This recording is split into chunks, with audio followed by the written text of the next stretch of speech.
আমি আবার একটা ভিডিও নিয়ে চলে এসেছি, পটলের মালাইকারি করব। কড়াই তেল দিয়ে তার মধ্যে পেঁয়াজ রসুনটাকে ভাজা ভাজা করে নিলাম। ওর মধ্যে টমেটো, কাঁচা লঙ্কা আর কটা কাজু দিয়ে দিয়েছিলাম। সমস্ত কিছু ভালো করে ভাজা করে মিক্সিতে তুলে নিলাম। তারপর কড়াই তেল দিয়ে পটলগুলোকে দিয়ে দিলাম এক এক করে। পটলগুলো ভালো করে ভেজে নিতে হবে, লাল করে ভেজে নেওয়ার পর ওর মিক্সির মধ্যে কটা গোলমরিচ দিয়ে দিয়েছিলাম পেস্ট করব বলে।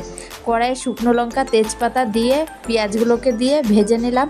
ভাজা হয়ে গেল, তারপর মশলাটাকে দিয়ে ভালো করে কষিয়ে নিয়েছিলাম। কষিয়ে নিয়ে লবণ, হলুদ আর ধনের গুঁড়ো দিয়ে দিলাম। দিয়ে ভালো করে কষিয়ে নিতে হবে। কষিয়ে নিয়ে মিক্সির ওই মশলার জলটা আবার একটুখানি দিয়ে দিলাম। দিয়ে আবার পটলগুলো দিয়ে ভালো করে কষিয়ে নিতে হবে। যতক্ষণ না তেল না ছাড়ে ততক্ষণ কষিয়ে নিলাম। তারপর নারকেলের দুধটাকে দিয়ে দিলাম। দিয়ে আর একটুখানি গরম জল দিয়ে দিয়েছিলাম। দিয়ে রেডি হয়ে গেল পটলের মালাইকারি। খেতে এত সুন্দর হয়েছিল।